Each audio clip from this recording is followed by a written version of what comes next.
and the products offered by Kyambogo University. Given that we are direct beneficiaries, we also have others who benefit indirectly, but it should be our own obligation to advocate for those better services to each and every individual. Today we gather in this place not to just celebrate the inauguration of the Guilty President of Kyambogo University, but rather to celebrate an opportunity given to us to come together as Kyambogo University students, as the alumni of Kyambogo, as the administrators of Kyambogo, as the top managers of Kyambogo University, to work together for the good of Kyambogo University. So we want to utilize this opportunity to each of us to put in whatever he or she can to make sure that we can lay a brick for the good of our mighty institution. By responding to the question which has been stuck in my head ever since I joined this institution in year 1, how can we make Kyambogo a better place? We can realize that there has been some improvement. We cannot say that indeed there has been nothing. When I joined the Kyambogo University, this place was not there. I mean this building. CLB wasn't there. CETF wasn't there. This one, TTE wasn't there. The engineering complex wasn't there. And the conditions were quite worse. But we appreciate the efforts of management for their contribution, and we pray that we push harder to make Kyambogo indeed the best university.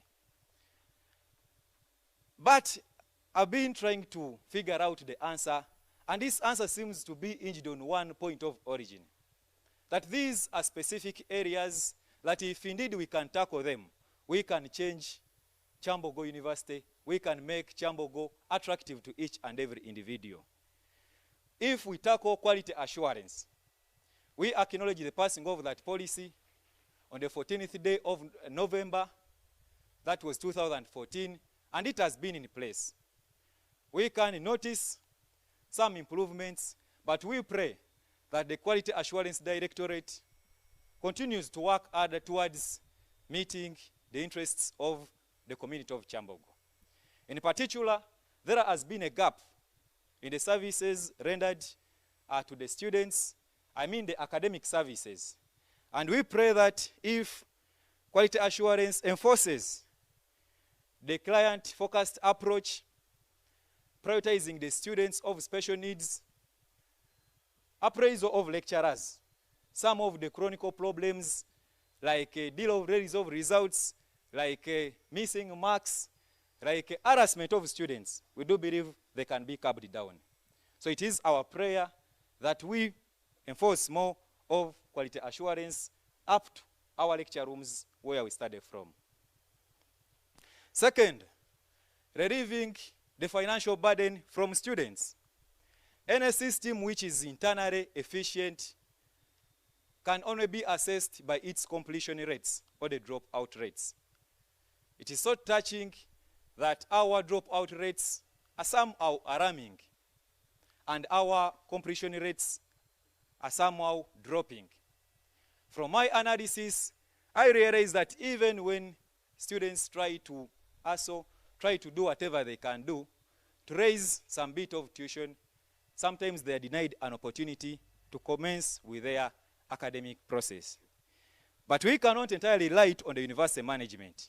We also recognize the role that the government has to play in increasing its funding towards our institutions of learning. But we do believe that if the university management can join hands with us, definitely we can achieve something as regards to that. Then also, the university is meant to be a center of excellence based on research, consultation, projects, and publications. It is our prayer, which may be short-term or long-term, that the university should open up these services to the outside community on the commercialized lines. We would wish to see maybe Kyambogo engineering workshops operating vehicles from outside as the university earns money. We would wish to see the students of vocational, home economics, when they are the one to prepare refreshments for the university administration, whereas they're in their meetings. We do believe if we commercialize these students' projects, at the end of the day, the university can be in position to create its own budget, even without relying on the contribution of the government.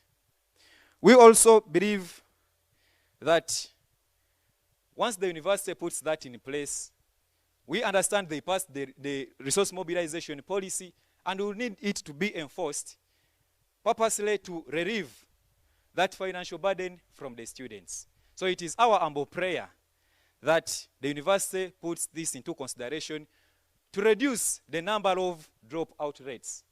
And we appreciate this time round, Mr. Vice Chancellor, our students have not been disturbed in exams, that they have not cleared to zero balance, and they are willing to pay.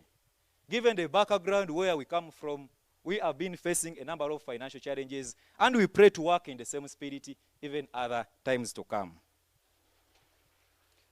As I conclude, still we have been having a gap in the staffing. Most of these academic challenges we are getting, they are as a result of understaffing of the university. Basically, when it comes to the academic or the teaching staff. We also realize that majority lecturers we are having are part-time lecturers. So in other words, Kyambogo University business is treated as a side business or a side chick, I can say that, in the language of the youths. But we are emphasizing that if we can orient the focus on recruiting more full-time lecturers, we shall find ourselves curbing down some of these problems.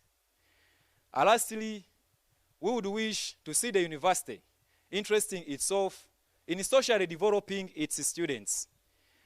We cannot develop our students socially if we cannot develop them economically.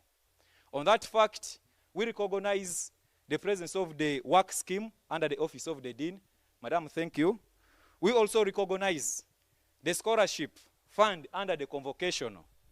We also recognize the sports fund under still the Office of the Dean to support students who are somehow disadvantaged, who cannot be in position maybe to meet their tuition dues. So we pray that this should be extended to each and every student, and everyone gets to know how they come on those programs.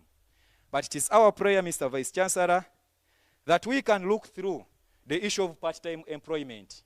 We have departments in Kyambogo where we feel our students can work on a part-time basis and earn something to enable them meet their tuition dues, most especially in the non-teaching staff section. We pray that if that one can be looked to, still we can relieve our students from the financial burden. Lastly, still as I talked about the issue of the good image of Kyambogo, we should invest more in the advertisement and public relations. It is still touching my heart so much that Kyambogo University is known for only education and engineering. But indeed it is not true. We have other faculties and other schools which are growing at a very rapid pace. We still pray that Kyambogo can do more of PR, public relations, and advertisement.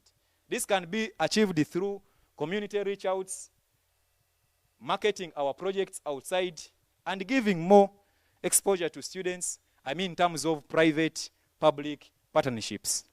Otherwise, we thank you all, and we call upon each and every one to work together. As I conclude, I thank you all once again. I thank my mentors, the former guild presidents. We have been consulting them. One is here, His Excellency Lugalav, and in a special way to thank His Excellency Ocheng, wherever he is, for the mentorship, for the support, and also to thank our members of the movement, the